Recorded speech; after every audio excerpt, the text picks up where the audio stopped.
Nixon. Um, Nixon is an interesting dilemma for historians. Historians are always struggling. Hello.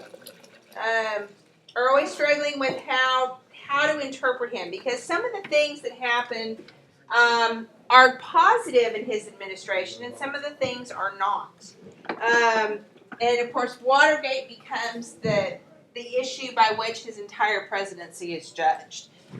He is the first president to resign. Yes. There are no more laptops. You can go see if Coach Stutz has one.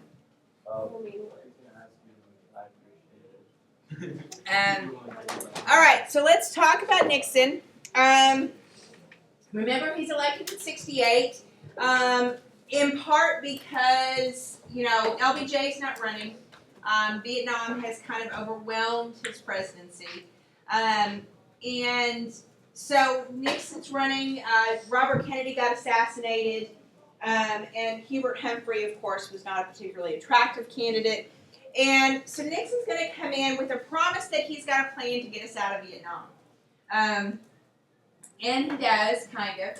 It's called Vietnamization, which pulls American troops out of Vietnam, even as it escalates bombing. Okay, so you have him significantly targeting the Ho Chi Minh Trail, Cambodia and Laos, those areas where the supplies from China were coming into South Vietnam. So he's doing that as a way of making it so that we can continue the fight in Vietnam without using American soldiers. Now, the idea was to get North Vietnam to the table and come up with an agreement. That was what he was trying to accomplish. And we do have some peace talks that begin happening. And they kind of stop and start and stop and start. And so he is trying to successfully manage this, okay? But the one thing that he's also beginning to deal with is kind of an economic hangover, if you will. The reality is, while the United States has been fighting Vietnam and spending all this money on military stuff, and while the United States has been spending money on these domestic programs, what you see happening is that the economy is starting to slow down. Increased global competition because places like France and Japan and Germany have not had to deal with the kind of military expenditures that the United States or even the Soviet Union has had to deal with. So their economies are starting to thrive, whereas ours is starting to get sluggish.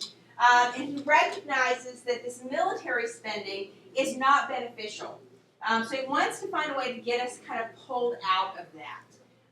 And so this is all part of streamlining the war in Vietnam, but getting us out of there kind of with a degree of honor is how he would have explained it, right? And in fact, when he campaigns in '68, he's very much appealing to this idea of, that middle America that's not really being heard by all the protests. You have that younger generation that's making a lot of noise, protesting Vietnam, protesting for civil rights, standing up for all kinds of different causes.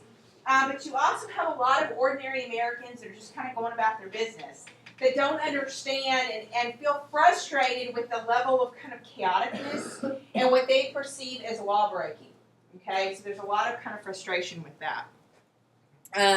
So you're going to see that. Yeah, the 26th Amendment also happens under his administration, where 18-year-olds get the right to vote.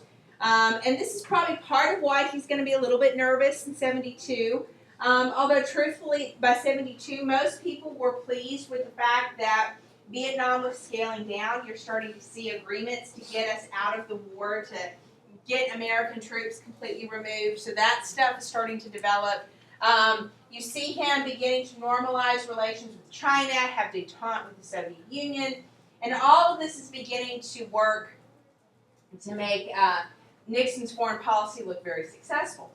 He also advocates that he is the representative of the silent majority, that voice of middle America that isn't out protesting, isn't out making noise, isn't out doing drugs. So he really kind of says he's embodying that silent majority. Now, he's also targeting people that he feels are against him. So the whole notion of the war on drugs goes back to Nixon. He's the one that says, we're going to go after marijuana, we're going to go after, heroin, we're going to go after these communities, because he knew that this is going to, that drug usage was predominantly in your younger communities, in your ethnic communities.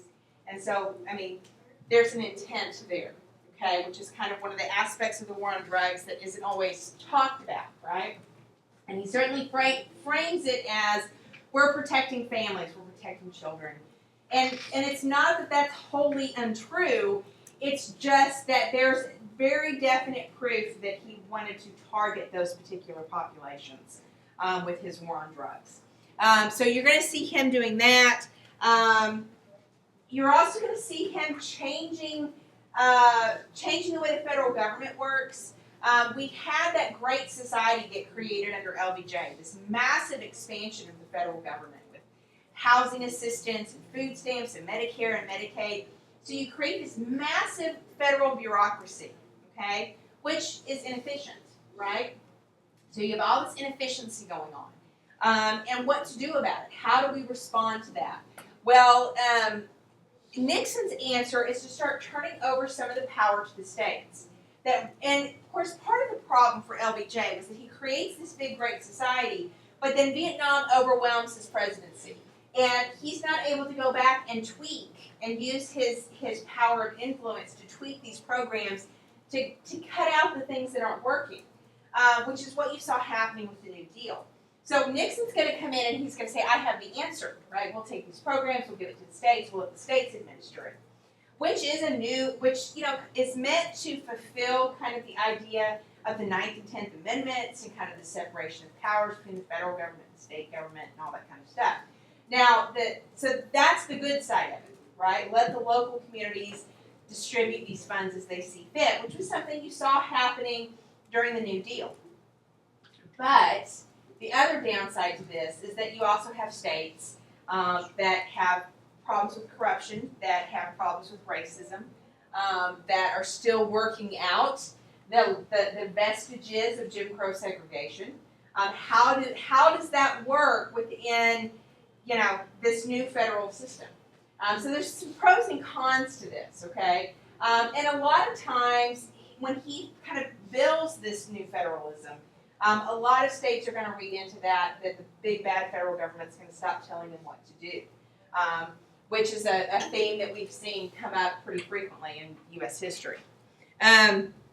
You also see him creating the Environmental Protection Agency, the Clean Air Act, the Endangered Species Act. You have really kind of the culmination of the conservationism and the Sierra Club that came from Teddy Roosevelt that became apparent with Rachel Carson's Silent Spring and the Earth Day in 1970.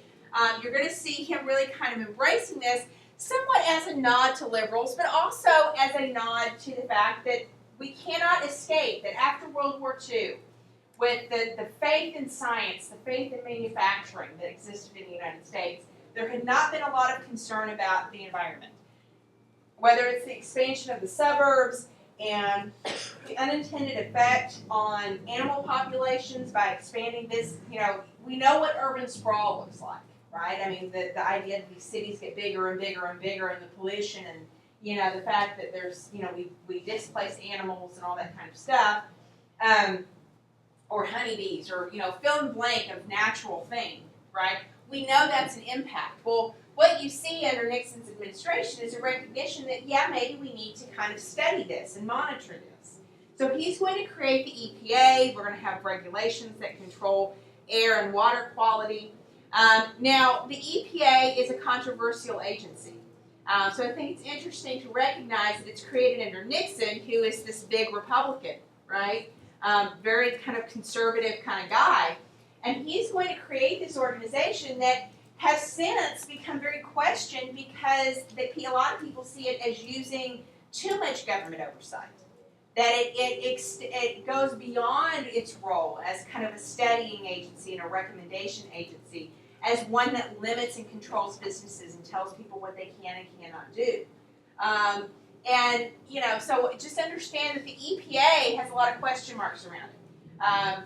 Just over the weekend, they had asked businesses to report back what regulations they would like to see done away with, and the EPA was the big one, right? Like, just get rid of the whole thing. Get rid of regulations about dumping things, and yeah. I mean, and there is a business argument to be made that the EPA and even the labor laws are restricting competition and making it hard for businesses to operate, right? Now, again, you know, the counter to that is what happens if you don't have those regulations in place, and you're assuming that businesses that are in competition will do things counter to their best interests and for the sake of the greater good, and they're not going to do that most likely. You know, I don't have a good answer for you. I'm just telling you this is where it's at. Okay, so the EPA is very controversial, lots of question marks around it, but it starts under Nixon. So, I mean, just know that Nixon is really, for all that he's a conservative, he believes in government having a role to play. Now, he may not see it the same way as, say, LBJ saw it, because obviously his new federalism shifted control to the states, right? So he had kind of a love-hate relationship with government, but he did see government as having a role to play. It's under him that we put a man on the moon. Of course, most of this is triggered before he comes into office with, you know, Eisenhower's creation of NASA and JFK's pledge to put a man on the moon by the end of the decade, and kind of the fulfillment of that pledge through LBJ and Nixon. But he is the president in 1969 when that happened. Sometimes they ask that question. And they sometimes ask questions about the impact of space technology on our lives, as far as, you know, how did focusing on that technological development change the way we live in our everyday lives? If there's a relationship between military and government, research and development, and our personal lives. So you also see under Nixon lots of other groups demanding rights, whether it's women advocating for Title IX, advocating for an Equal Rights Amendment, whether it's the American Indian movement, whether it's Latinos and LULAC and Cesar Chavez, and whether it's, you know, blacks. I mean, 66 and 67, as we're going into the 68 election year, you have the Watts riots, you have, you know, a number of race riots in Detroit and Chicago. 68 Democratic Convention, you have riots in Chicago. So there were a lot of groups that were making a lot of noise from 69 into the 1970s. And after Nixon authorizes the Christmas bombings in Cambodia, what you see happening is that you have a protest at Kent State, and you have a number of students that get shot in Kent State because, you know, the National Guard gets a little trigger happy. And that creates a lot of tension, a lot of frustration towards Nixon. So just understand that Nixon's, you know, president during this very tense time. But while there's a tense period, and we're kind of in the tail end of that hippie, you know, counterculture kind of movement, right? By the late 70s, you've got disco, you've got that self-absorption, you've got people kind of fed up with liberalism. But in the early part of the 70s, that's still kind of around. So he's dealing with lots of different groups that want a lot of different things. And this is part of why he has a great deal of frustration. This is part of why he feels a little bit nervous going into the 72 election. He knew that in 1960 that election was very close, and in fact, he felt that the Kennedys had stolen that election because the returns in Illinois were a little questionable. So, I mean, this is a guy that has a pretty high level of paranoia. So this is going to be kind of where he's coming from. Again, he bills himself as the law and order president, as the voice of the silent majority. So you have all these hippies and young people out there protesting and smoking marijuana and doing all this kind of stuff, but I'm the president for law and order. I'm the president for the silent majority. I understand that the American public went out of Vietnam, but they went out of Vietnam with honor, that we believe in liberty and the American way, and kind of builds those things in kind of this nebulous way, this formless, you know, method that allows everybody to put into law and order and freedom and patriotism what they want to see. So he kind of becomes this embodiment of all things America, right? And really builds an appeal with that kind of mainstream America.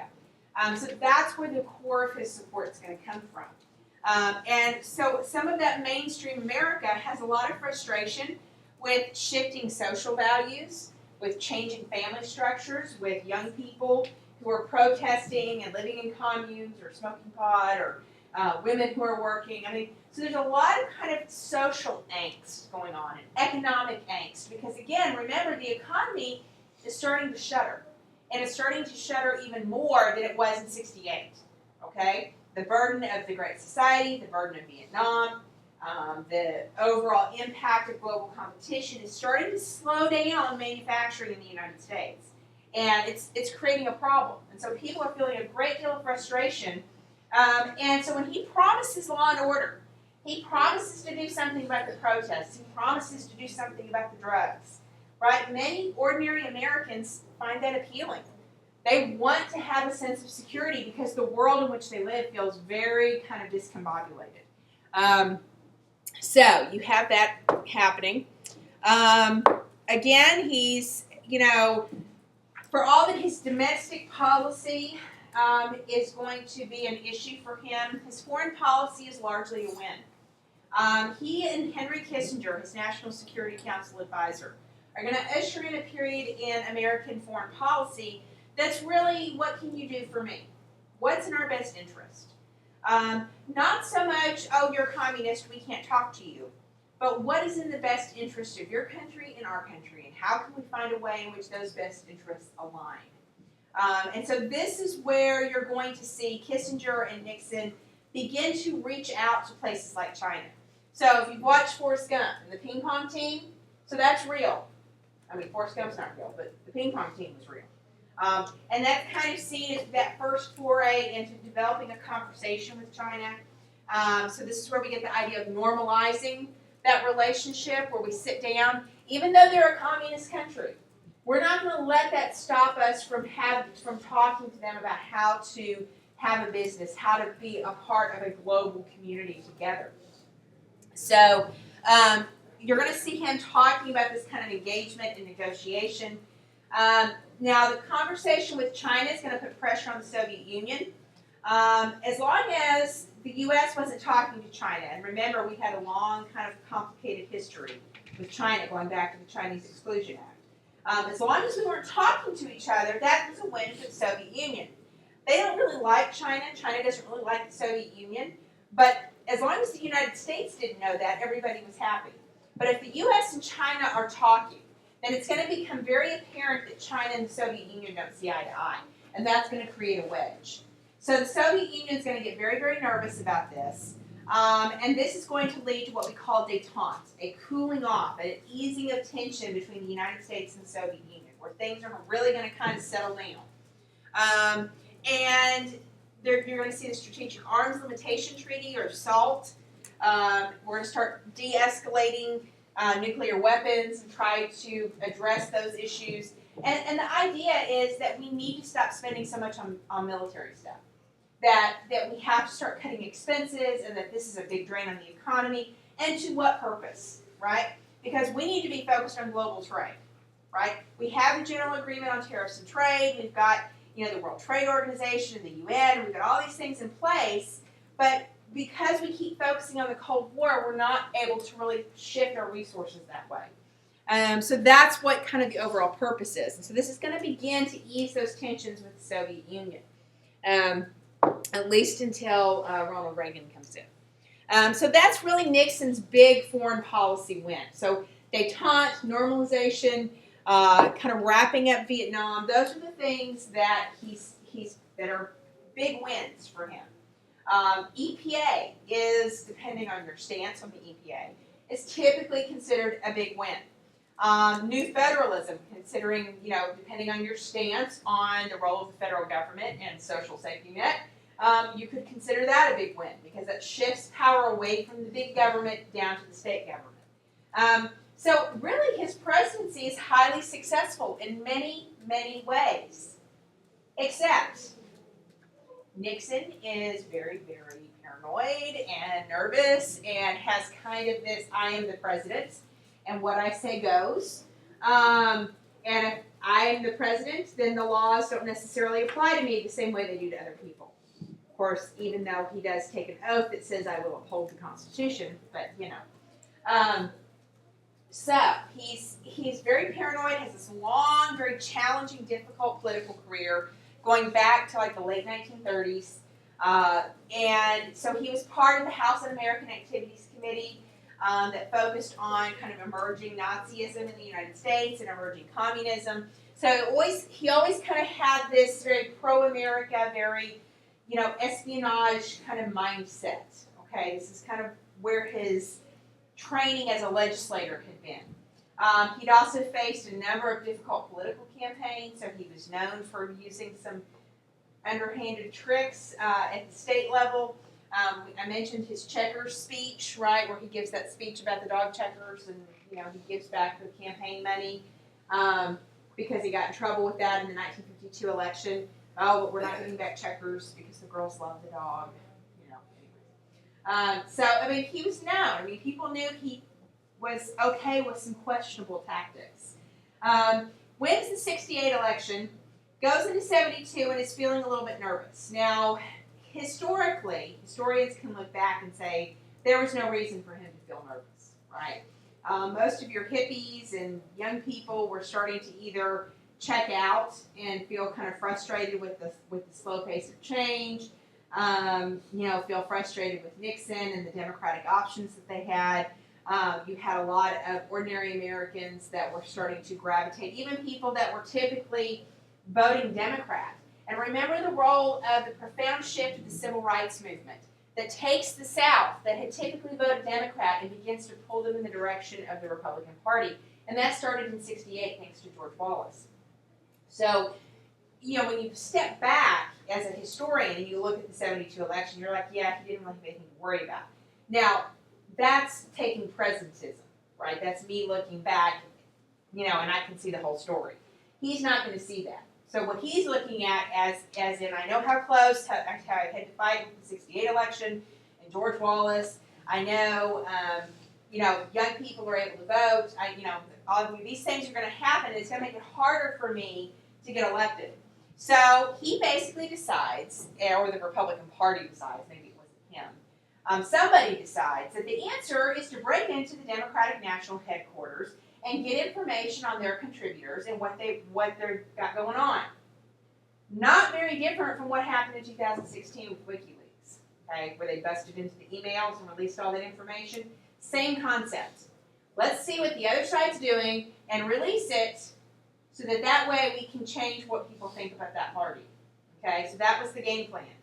Those guys get arrested, and it's that trial and Nixon's role in covering up the crime, trying to obstruct the prosecution of the crime, the question about whether or not he knew what it was happening or who gave the order, and he has these tapes and he says, I don't have to release them. And the Supreme Court says, yes, you do. Your executive privilege does not extend to a campaign issue. Why would he report himself? Because he was that paranoid. He wanted recordings of what was said in his office, so he could either blackmail people or, Well, backfired. It did. It backfired big time on him. It's the equivalent of a tweet. You pull up, things that were put out 4 years ago, and you go, oh, well, gee. Not much you can do about that. It's the same kind of thing. And really, here's your current events connection for today. Trump and Nixon hung out together in Trump's later life. Friendship might be a little bit of a strong term, but they certainly were known. Trump had invited him, flew him on his plane a time or two. And some of the advisors to Nixon had been some of his early influences. So there's definitely some parallels there. So Nixon is going to get in trouble for Watergate, and it's going to bring down his presidency. Now, he'll win the '72 election, but by '73, this thing is taking on a life of its own. So really, 1973, going into '74, that's all the country's focusing on. Even though, right, there are other things happening in the world. got the Yom Kippur War, you've got the American economy crashing. We've got issues, okay? You've got the Vietnam War winding down, okay? And yes, you had reached the agreement about pulling the troops out, but the process of pulling the troops out and what was going to happen after that, by 1975, North Vietnam has invaded Saigon, and Vietnam is unified. So would that have gone down any differently if Watergate hadn't dominated everything? I don't know, right? That's a what if. But, I mean, maybe not, but maybe it would have. So Watergate becomes this overall thing that means that the government is not focusing on any other big issues, whether it's the economy, whether it's foreign policy. And a lot of this is driven by Nixon's personality and the whole Watergate issue and his domination of his party. And so you're going to see that that's going to have a profound impact on his presidency. Now, Gerald Ford will come in. Was he the vice president?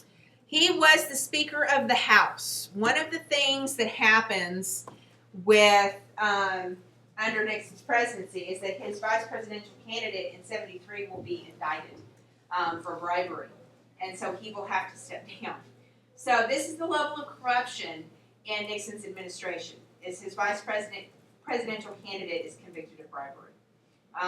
So the Speaker of the House takes over that position. So when Nixon resigns, Ford takes over. So he is the only guy that is not directly elected by the people. So we're going into 1974. And the name of the game is economic malaise. Okay? Basically, the economy is stagnated. It's not growing.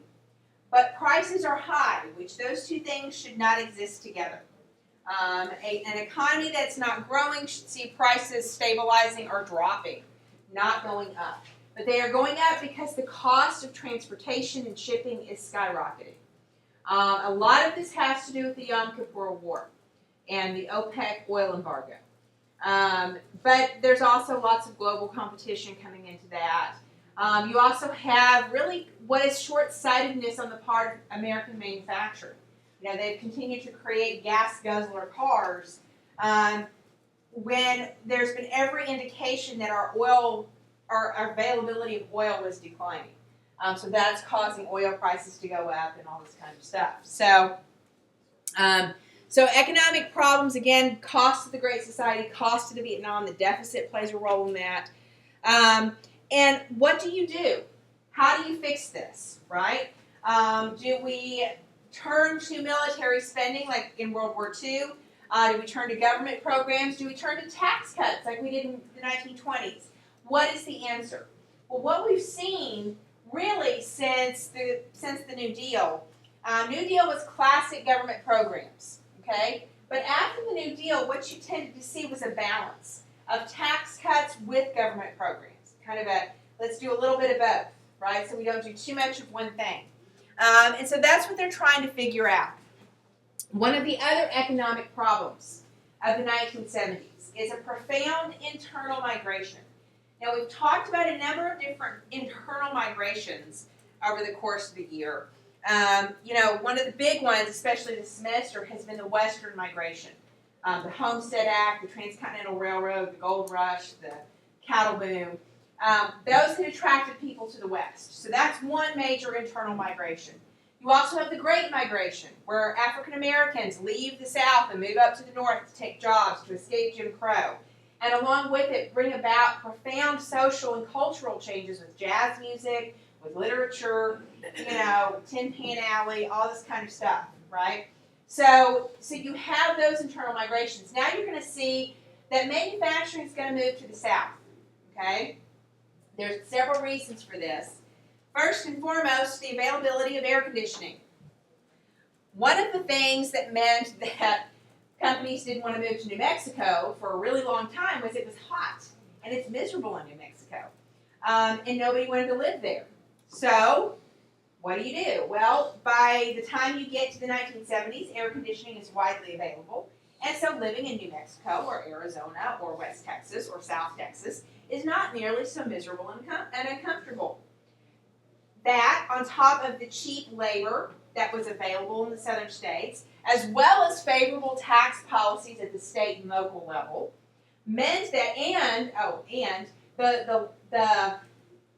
the fewer union activity had not been consolidated in the South, in large part because there had not been a lot of manufacturing down here. So manufacturers who are looking for ways to cut costs, right, are going to be attracted to the southern states, to what we call the Sun Belt.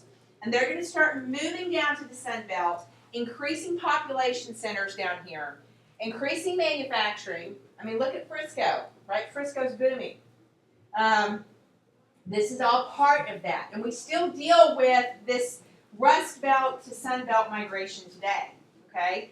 Why do you have, places up in the Midwest and the Northeast, communities that are falling apart, that are dying off?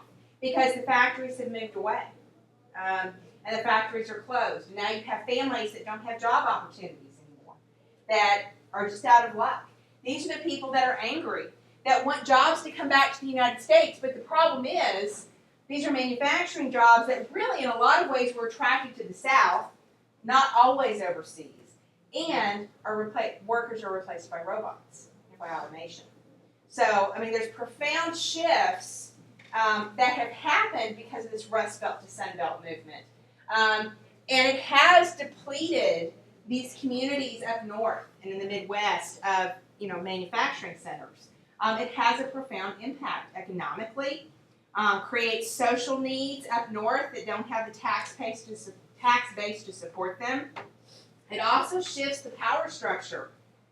Power structure has changed. This is one of the complaints about the Electoral College, right? That you have states that have the same number of senators as, say, Texas or California, when we have far more population. Is that fair? That little bitty West Virginia has 2 senators, and we have 2 senators, right? Should that be accurate? I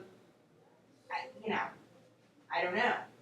But there's lots of profound political implications of that shift in population and how that works out, nationally. So understand that this great internal migration that takes place in the 70s is a causation, and a result of the economic problems of the 1970s. So you want to be sure you are familiar with that. Just a cartoon and a diagram about stagflation. Gasoline, OPEC is, and we'll talk about the Middle East here in a second. OPEC embargoes oil against the United States in retaliation for our support of Israel during the Yom Kippur War. This is going to skyrocket gas prices. The U.S. had stopped focusing on domestic oil production, even though going into World War II, we had pretty significant oil production, but it was just so much cheaper to get it from the Middle East, right? It was starting to get harder and more costly to get it from the U.S., so we were just buying it from overseas. Well, then, all of a sudden, they get mad, and they turn off the spigot, so to speak, and it causes prices to skyrocket. It also causes scarcity. Literally had to go to gasoline rationing for a few years. Gasoline was so scarce. I remember being little bitty and hearing my parents talk about when they could fill their cars up with gas, and gas stations being out of gas and that kind of thing. So the term misery index, right, to discuss the fact that you have people, consumers that are so unhappy and frustrated economically that they don't want to spend money because of misery, right? This is the 1970s for you. Other consequences of Watergate. And the distrust of government really goes back to Vietnam and the Pentagon Papers and Daniel Ellsberg. Of course, he comes out in 1970. One of the oversteps with Richard Nixon was he tried to target Ellsberg and use the FBI to investigate him, so he used some dirty tricks there to try to silence Ellsberg, even though the Supreme Court comes out and says, no, he didn't violate the Espionage Act, he's allowed to,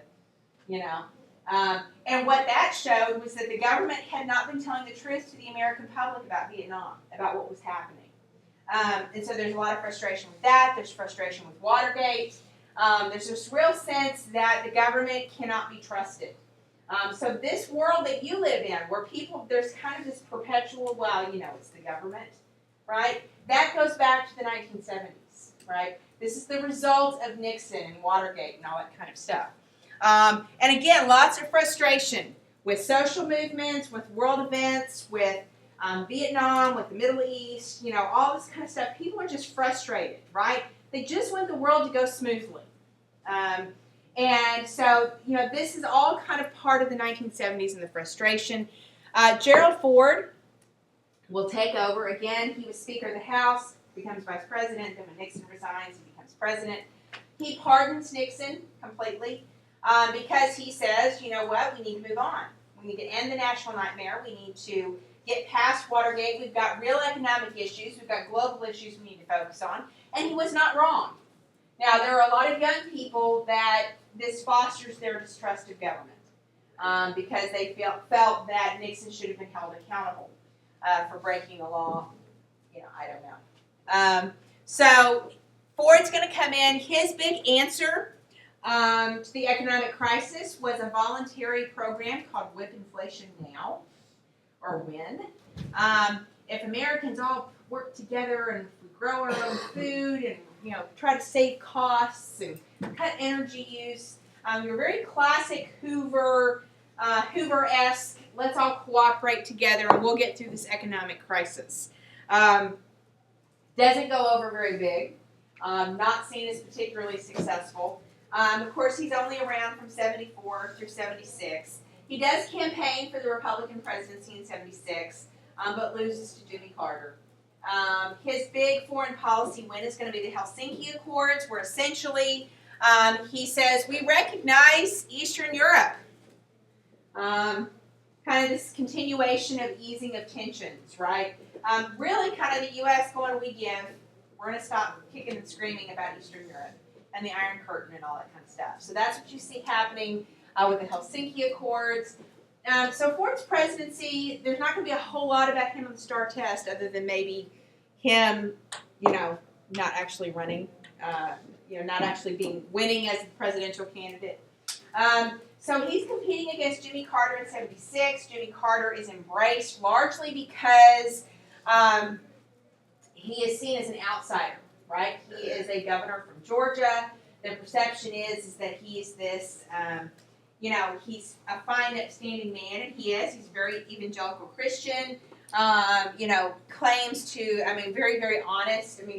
The antithesis of Nixon, right? So if Nixon was the consummate politician that knew where the skeletons were hid, Carter was the exact opposite. And so many people kind of embraced Carter and his message and that kind of thing. So he's going to win, and he's going to come in, and he's going to promise kind of a democratic response to the economic problems, which proved to be far more intractable than he thought. Understand that economics operates in a very long arc. Okay?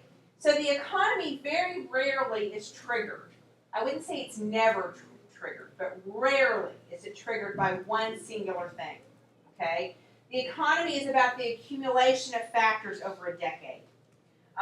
And so it's like trying to turn a gigantic truck or a gigantic ship, right? You start turning it, but it takes forever to get it all the way around. Okay?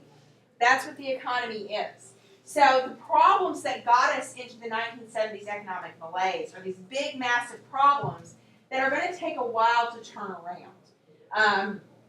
And so Carter's going to come in, and he's going to do a little bit of this hodgepodge of, well, we're going to cut some taxes to try to stimulate economic growth, let people have some money to spend. We're going to create some government programs to help people that lost their jobs. We're going to try to cut some regulations. We're going to do a little bit of here, all this kind of stuff. And we want to reduce our dependency on oil. So lots of government information programs to conserve water, to conserve electricity, to foster domestic oil production, all this kind of stuff. This is going to be his big answer. In fact, he famously, on his inauguration parade, gets out and walks, to kind of demonstrate his solidarity with the American public and all this kind of stuff. Now, the problem is, it doesn't produce any immediate changes, right? The American economy is continuing to struggle throughout Carter's administration. It will not be until Ronald Reagan comes in that we see the economy turn around. Now, some would argue that that's that is the natural consequence of what Carter had put in place. That Reagan reaps the benefit of actions that Carter took, and that it just took that long for the impact to be felt. Other people, and certainly people, I mean, I was a little kid. I was, third, fourth grade. So I don't remember from an economic perspective. But I know my stepfather-in-law, that his perspective was that Reagan came in and the economy turned around very, very quickly. Is that a natural occurrence? Is that because of Reagan? I mean, who knows, right? But there is a before Reagan economics and an after Reagan economics. And so that's kind of part of what we'll talk about when we get to the 1980s. So Carter's going to be kind of burdened by his economic failures. And in fact, domestically, he gives this really awful crisis of confidence speech, which we may actually listen to, where he basically talks about, hang in there, American public, Just doesn't give anybody any warmth. It's not very inspiring or anything like that. So he gets some critique on that end. Oh, sorry. He does have a foreign policy win in that he negotiates the Camp David Accords. And we'll talk in the next section about kind of the background of the Middle East. But he basically gets Egypt and Israel to sit down at the table and agree that they will let each other exist, that Israel will attempt to respect Palestinians, and that kind of thing. So that's going to be seen as a big win, because that's going to resolve some of the tensions in the Middle East. However, while he may have resolved the strand of kind of Israel, the situation in Iran is going to get out of hand, and you're going to have the Iranian hostage crisis, which we'll talk about here in a second. And really kind of the rise of Islamic fundamentalism and how that absolutely begins to become the dominant factor in the Middle East, and how the American foreign policy is going to shift that section of the world away from Asia in a lot of ways. You're also going to see that he will sign a treaty turning over the Panama Canal in 1999, which is not a big win for most people. Most Americans are like, what? What did you do? So that's kind of not very popular. The Soviet Union will invade Afghanistan in '79, and so he will boycott the 1980 Olympics to protest the invasion of Afghanistan. And most people are pretty upset about that, because basically all of our Olympic athletes just lost 4 years of training. And so that was pretty frustrating. So he doesn't really have a big foreign policy win in a lot of ways. And that's going to create some big issues for him. All right, I think we have time to listen to a little bit of his crisis of confidence speech. Good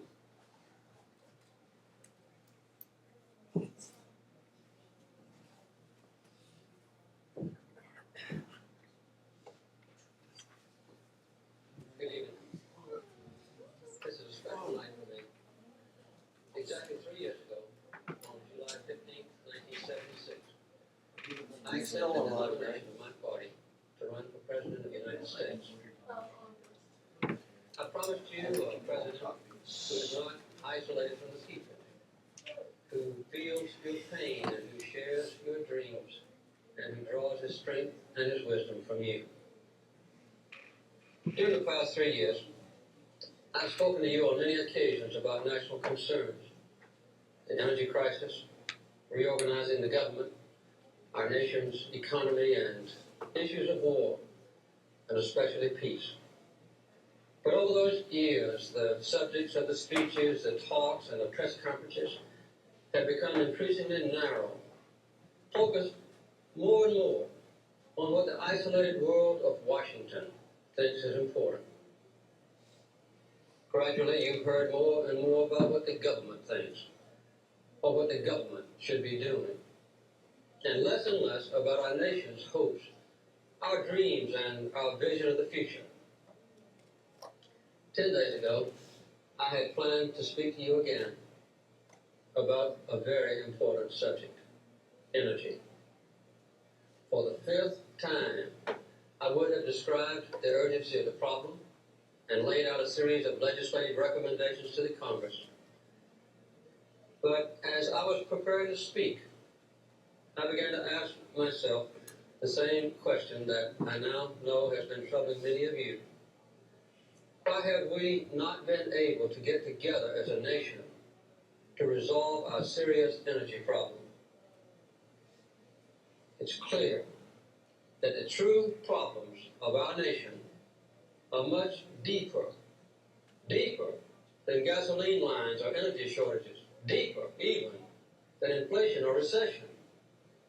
And I realize more than ever that as president, I need your help.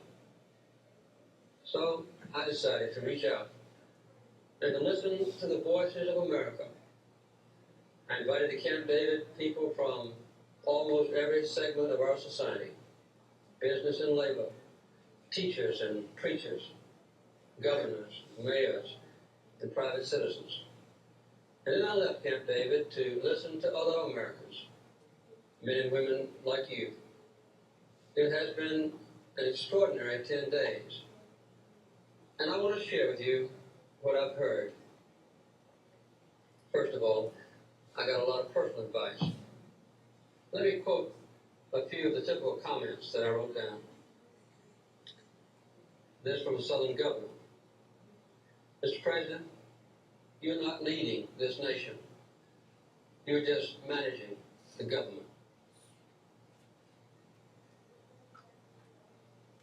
You don't see the people enough anymore. Some of your cabinet members don't seem loyal. There is not enough discipline among your disciples. Sounds pretty depressing, doesn't Yeah. Don't talk to us about politics or the mechanics of government, What is but it about an supposed to do? understanding Exactly. of how Herein lies the problem. Mr. This President, is the problem with poor Jimmy you're in Carter. trouble. Talk to us about blood We gave him airtime for this. and tears. Yes, and this is the problem, right? So Jimmy Carter gives this crisis of confidence speech, and most people have the exact same reaction you're having, which is, what? I mean, this was basically like a big pity party for him. I mean, it's, it does not go well for him. And he does this in 79, and he's going to try to run in 1980, and Reagan's going to completely, demolish him. And to be fair to Carter, he comes in to a difficult situation. I mean, we've just come out of Watergate. We've had Gerald Ford, who, didn't mess it up any worse than it was. But you don't just get over Watergate. You don't just get over Vietnam, right? And remember, we're having these big economic kind of contractions. How do you fix that? And the government is just largely not functioning in the late 1970s.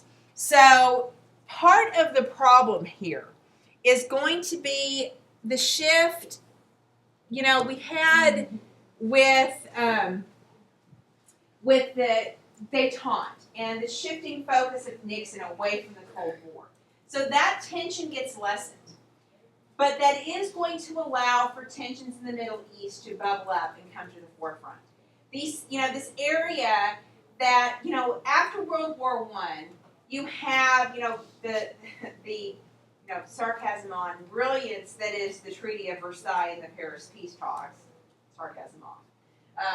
They decide to create these mandates in the Middle East, and without any respect to, to ethnic, religious, tribal kind of affiliations, like just, we're going to have this, Britain's going to kind of monitor this, and France is going to kind of monitor this, and everyone's going to do all these different things, right? These groups of people are going to start to be very frustrated in going into the 20th century. Now, World War II will kind of put a pause button on that, right? But after World War II, we're going to start to see that these areas, as the United Nations really is advocating for a decrease in colonialism.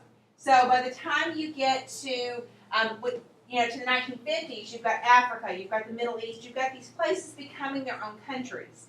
These are new countries, right?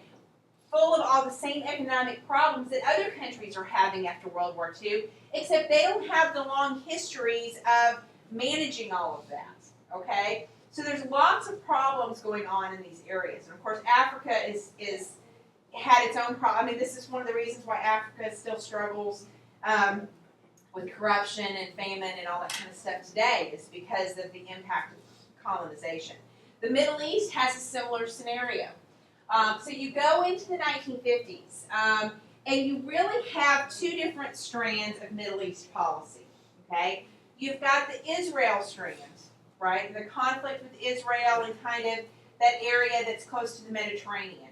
And then you're going to have the Iranian strand, which is going to be kind of more on the eastern side of Southwest Asia, the eastern side of Southwest Asia, where you have Iran, you've got Iraq, you've got Afghanistan. Those areas are going to be kind of their own hot button, if you will. So they ultimately all kind of tangle up together, but from the U.S. policy standpoint, you have to see them as kind of two different ideas. It makes it easier, I think, to kind of organize it. So the first issue you're going to have is after World War II, the U.S., along with Great Britain and the United Nations, is going to kind of by fiat go, let there be Israel. That's an oversimplification. It wasn't quite that simple. And understand that there's a whole lot of collective guilt related to this.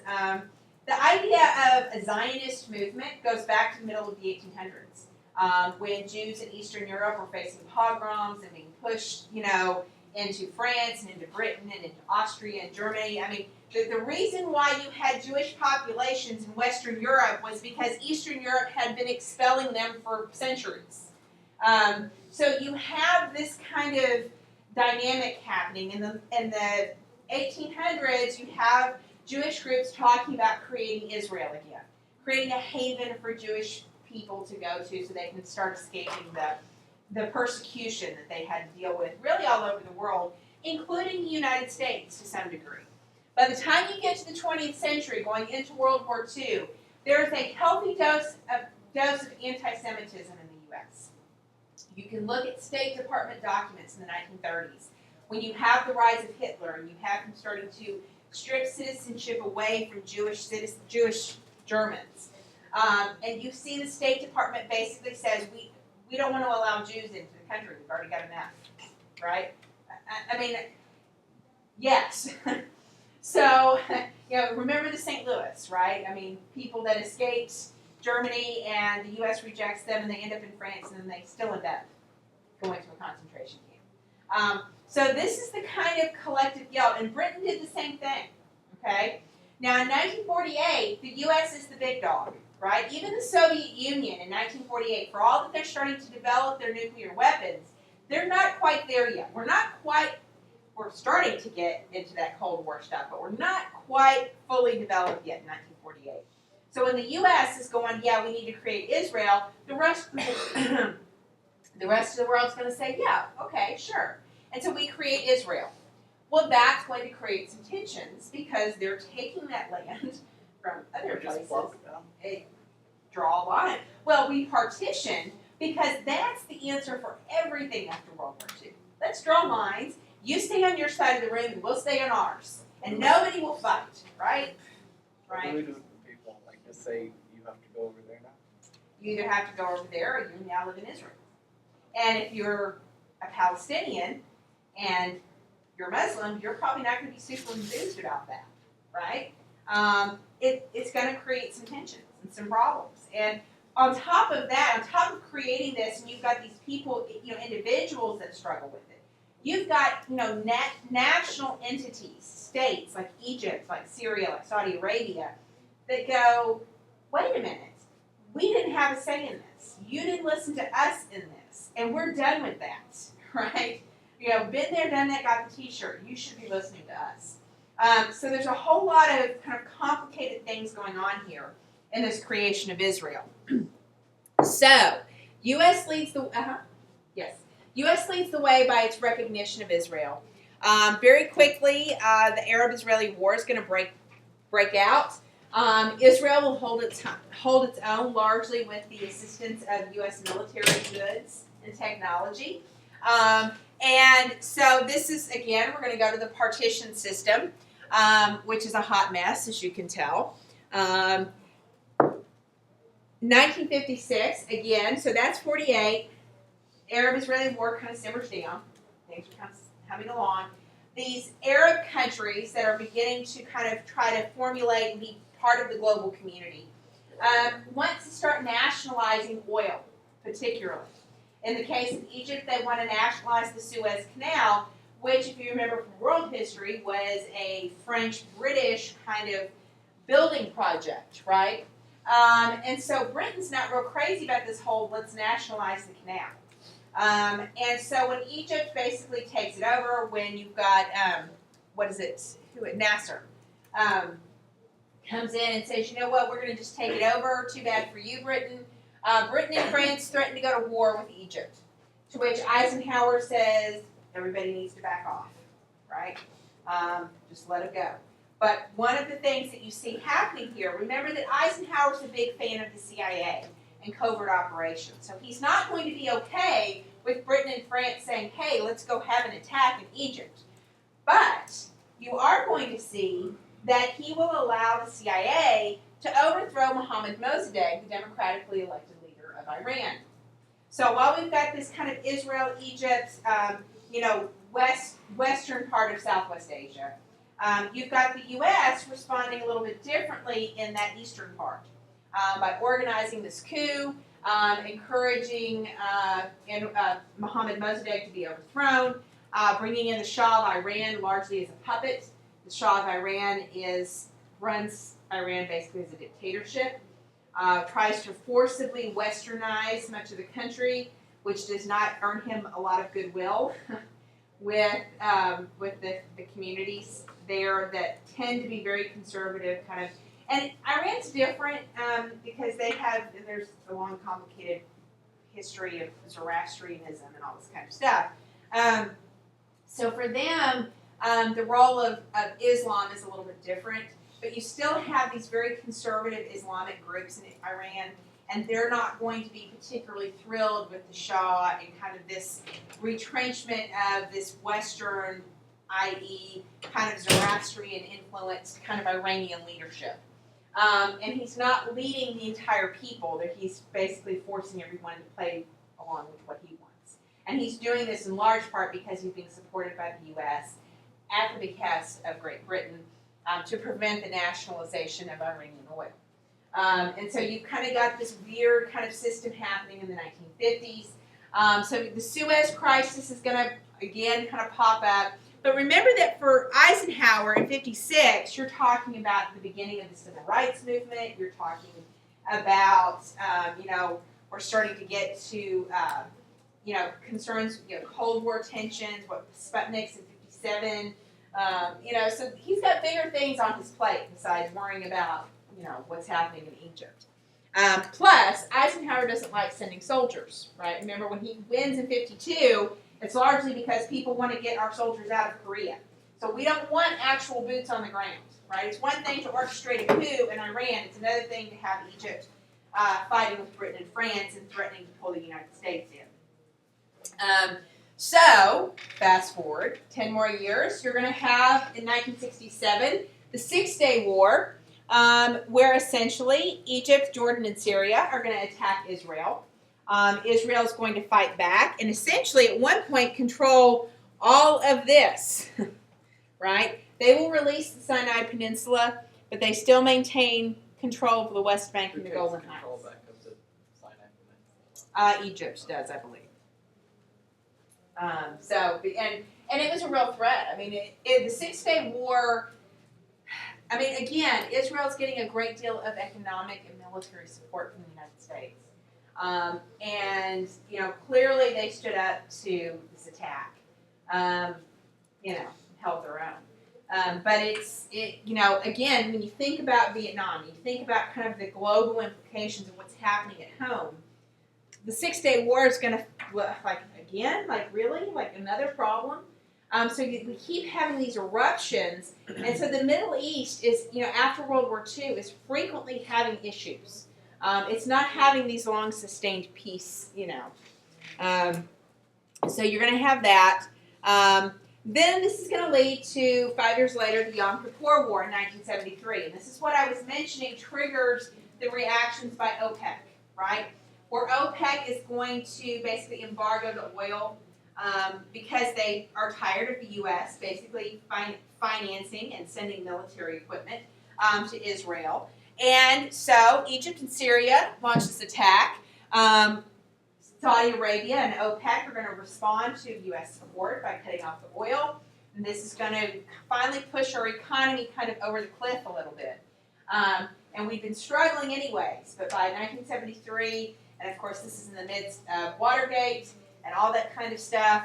And so the war really doesn't result in any changes, but the big impact is going to be the impact on the U.S. economy with OPEC responding to the Yom Kippur War. And so that's going to create a number of problems for the United States. So you need to know OPEC. You want to know the oil embargo in relation to the Yom Kippur War. I'm trying to think what else they might ask you as far as the Middle East. Sometimes they ask you about the relationship between the U.S. and Israel. But just know that you've kind of got this you've got an increasing frequency of problems in that area. Okay, that begins to continually make things a little more complicated, if you will. And so it's into this scenario with Israel and Egypt, and the fact that we've had these frequent kind of conflicts there, that the Camp David Accords are going to happen. Now, Carter's going to largely build on what was started by Kissinger and Nixon, what they call shuttle diplomacy, which is, the United States acting as a go-between different powers. Now, under Nixon and Kissinger, it doesn't really go anywhere, probably in large part because Watergate derails it. But Carter's going to come in and build upon that. He's going to get both Anwar Sadat and Menachem Begin to come to Camp David and sit down and kind of play this shuttle diplomacy and get them to agree to stop fighting with each other. Egypt will recognize Israel. Israel will start to handle the Palestinian territories, although how well they upheld that is questionable. And so you have a peace treaty between Israel and Egypt. And so that's kind of the big win. So this is the context for that, these frequent conflicts that began in 1948. And, Egypt really as kind of the center. Of course, Nasser, he's replaced by Sadat. And, Sadat is a little less of a nationalist than Nasser was. Nasser's kind of an interesting case in and of himself. So it's, part of that's the shift in power structure in Egypt. So this gets us into the other big issue of Carter's administration, which is the Iranian hostage crisis. So the Iranian hostage crisis, again, goes back to U.S. meddling in Iran back in the 1950s. When we essentially orchestrated, which is probably part of the frustration with the Suez crisis, right? That Britain's trying to drag the U.S. back into that region. They'd already done so once, right? And gotten us to orchestrate this coup. And we had to continue to kind of help the Shah maintain control by making sure he had money, making sure he had weapons. And the argument for that was it was the Cold War, right? That better him than some nationalistic, communistic kind of guy that's going to come in and nationalize the oil industry and then cozy up to the Soviet Union, right? Because remember, Iran has proximity to the Soviet Union. So you're going to see that these communities in Iran are going to get very frustrated with the Shah, with his westernization. Think South Vietnam and Diem and how he tried to challenge the Buddhism in South Vietnam. It's going to be the same thing with the Shah, challenging, Islamic fundamentalism. And rather than trying to work within these groups and promoting religious freedom, he starts targeting them as being a political threat. And so this is where you're going to see that you have an Iranian revolution. led by the Ayatollah Khomeini. Khomeini comes in and basically overthrows the Shah. The Shah was out of the country, so he's not allowed to return. But he's kind of homeless, if you will, because Iran wants him returned because they want him to stand trial. And of course, he doesn't want to come back. He gets sick with cancer. The U.S. allows him to come in to seek medical treatment under Carter's administration, and Iran gets pretty upset about that. They say, wait a minute, we have an extradition treaty with you. You're supposed to extradite him. He's committed crimes in our country. And the U.S. says, oh, well, he's just here seeking medical treatment. So Iran's going to get upset. You're going to have a group of young people that want to make a statement about Western influence. They go into the U.S. Embassy and hold people hostage. Interestingly, this was something that, if you're talking about the development of terrorism, that by the late 70s, this idea of hostage taking really becomes the way to make a statement, right?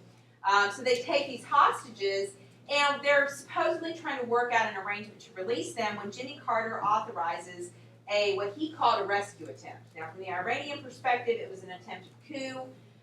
From Carter's perspective, he was trying to rescue the hostages, and it fails, right? The helicopter crashes, and it looks really bad. And so the Iranians get upset with the U.S., and they basically refuse to release the American hostages to Jimmy Carter.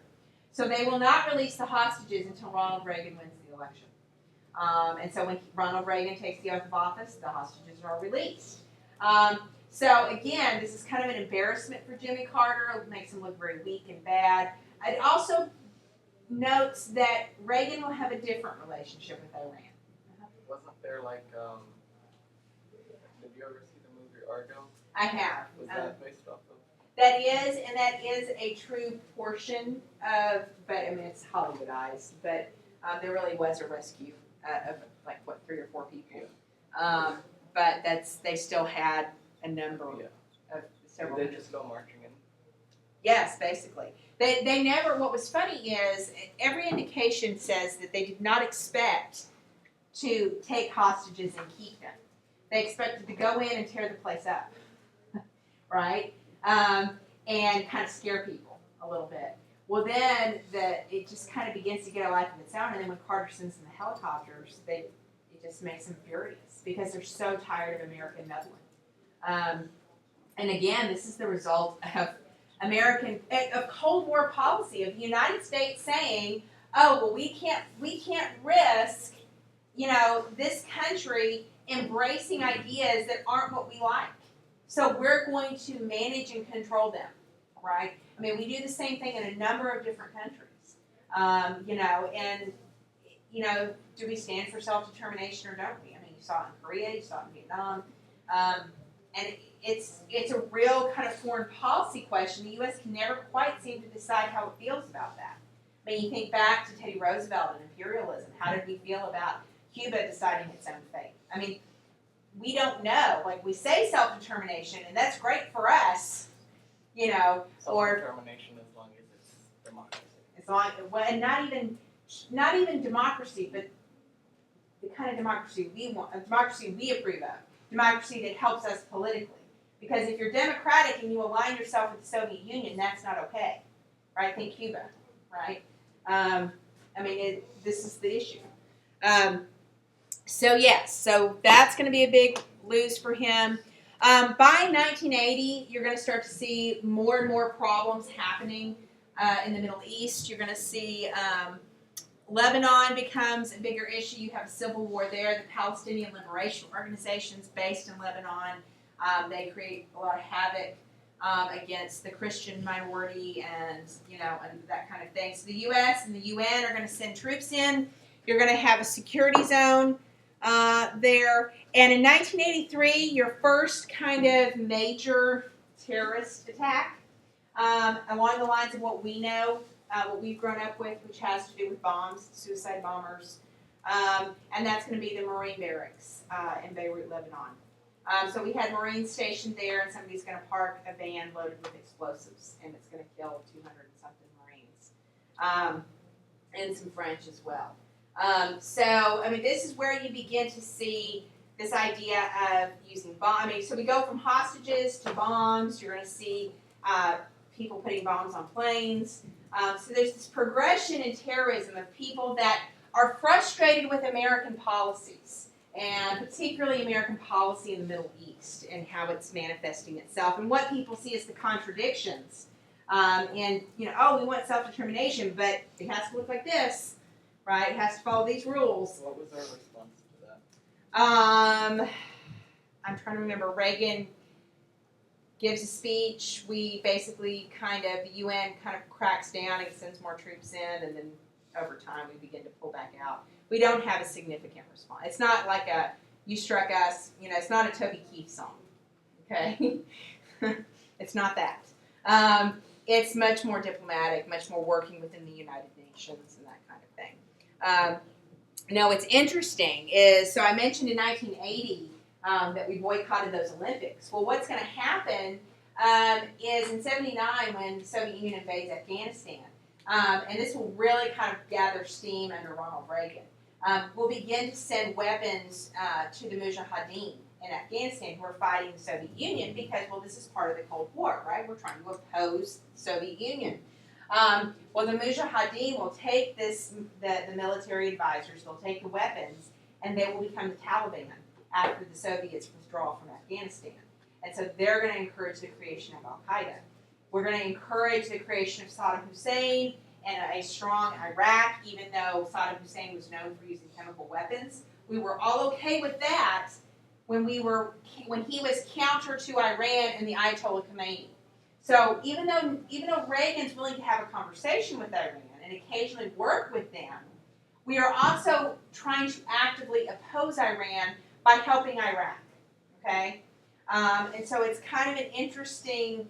You know, again, you see more of this kind of covert meddling in the Middle East that's going to build this resentment that will ultimately lead to the creation of ISIS. So, so that's going to be kind of a big deal. All right, so let me go ahead and start with Reagan. We will have to, I know with the last class told them I'd have to record the Iran-Contra scandal. So I'll probably have to record a portion of it and push it out. So you'll need to listen to that before class on Thursday, because when you come in on Thursday, you'll take the 70s and 80s quiz, which the Socrative is already open.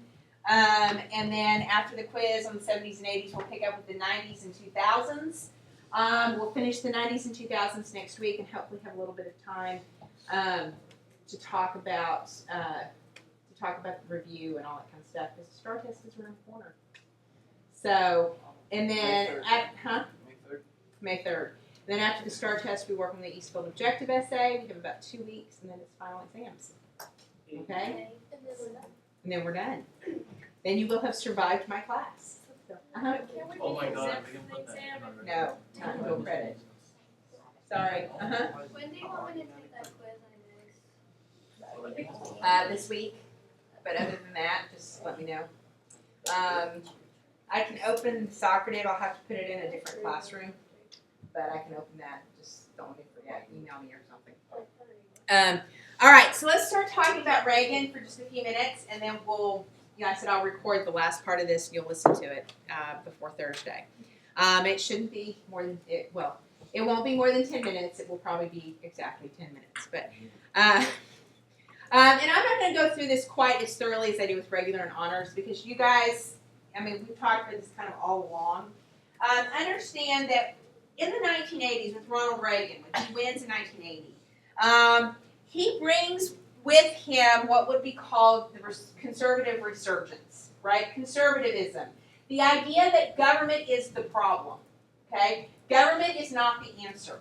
You kind of saw like murmurs of this in the people that opposed the New Deal.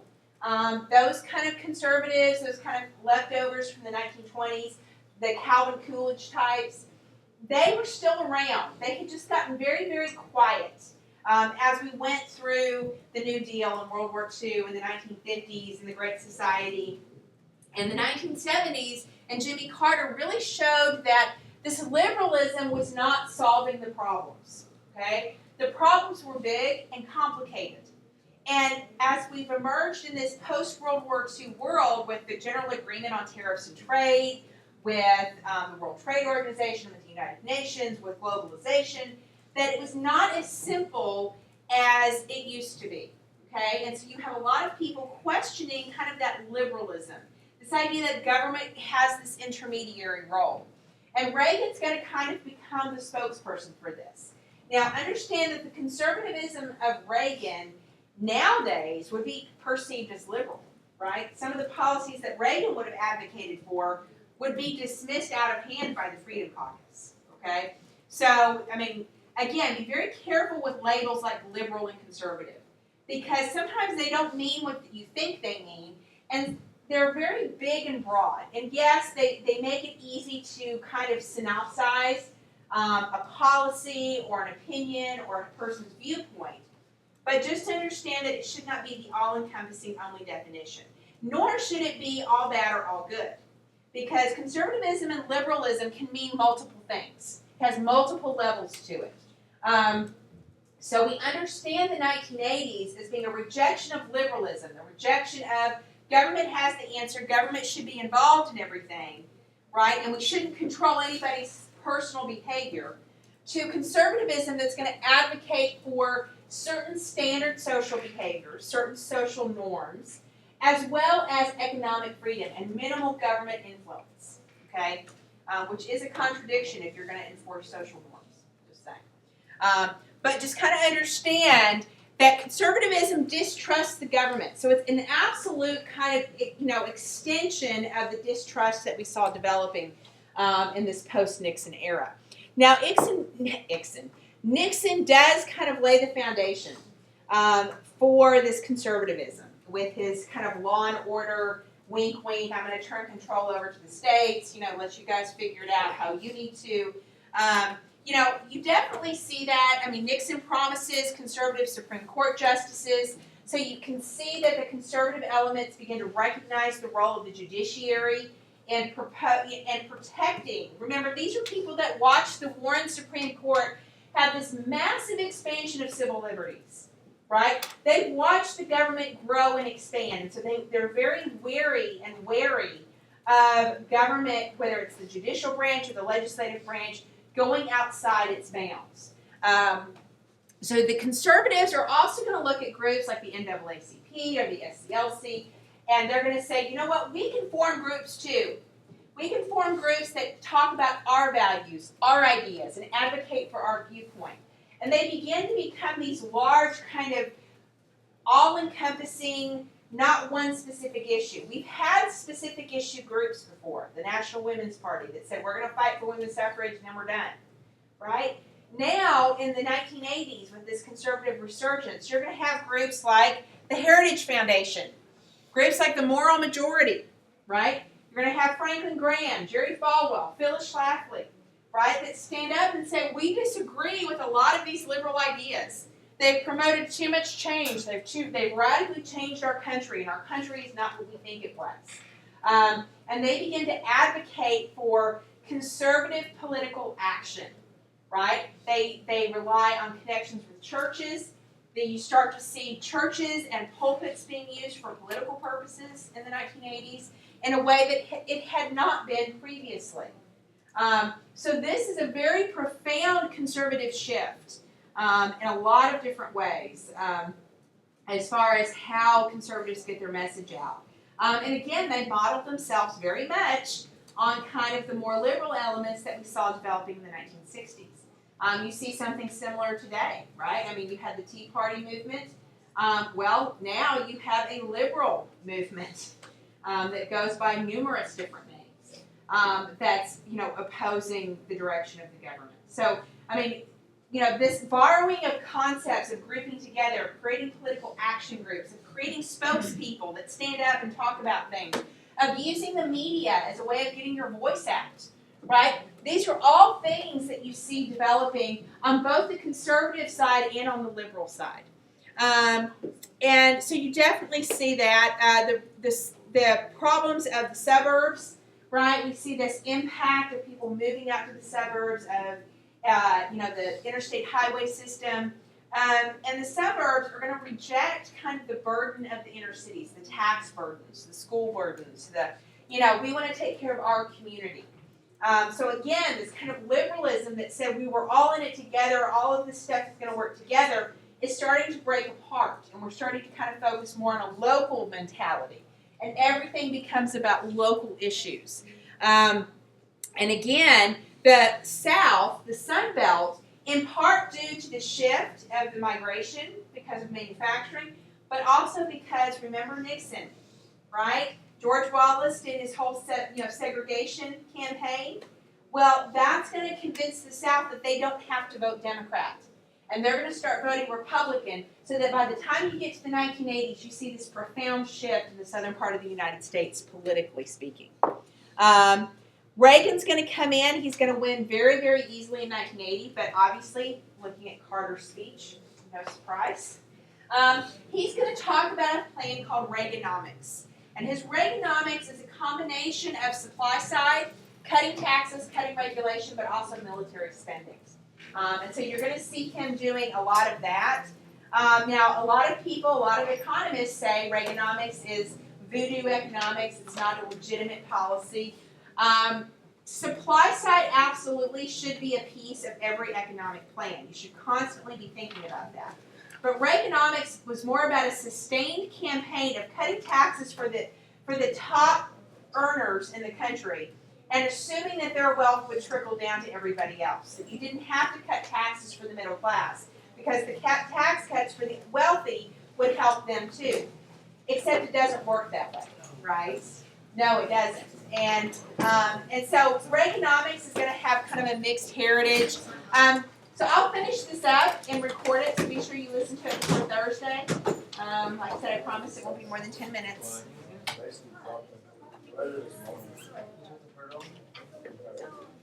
you see that video?